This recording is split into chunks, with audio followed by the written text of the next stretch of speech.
Blackstone presents Our Dollar, Your Problem. An insider's view of 7 turbulent decades of global finance and the road ahead, by Kenneth Rogoff. This book is read by Evan Sibley. To Natasha Lance Rogoff. Preface. One never ceases to be amazed at the blasé complacency of modern-day perspectives on international macroeconomic and financial issues. It is not that I ever believed my ironically titled 2009 tome, This Time is Different, co-authored with Carmen Reinhart, which was 7 years in the making, would permanently awaken the world to the risks of debt-fueled financial and spending excess. Countless readers enjoyed the book, and it became extremely well known. But that is a far cry from changing habits deeply rooted in human behavior.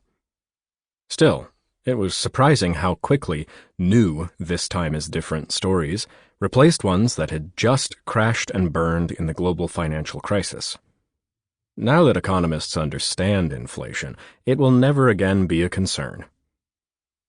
The speculative real estate boom in China is different, thanks to superior state competence and booming growth and so forth.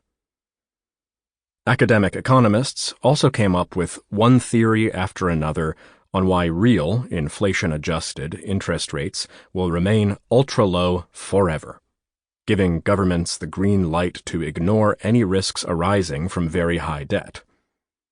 Anyone who doesn't believe that very high debt is a free lunch must be in favor of austerity.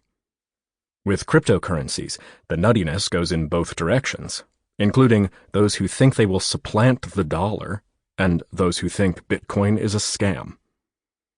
Although for many years my own work pushing back on such ideas, and others, continued to be prominently published in the very top academic journals, my views were very much in the minority. That is perhaps a bit less so today. Still, U.S. policymakers and smug economic commentators take on blind faith that we are in a Pax Dollar era, that everyone should be grateful for and that can be relied on to produce stability and growth for the indefinite future.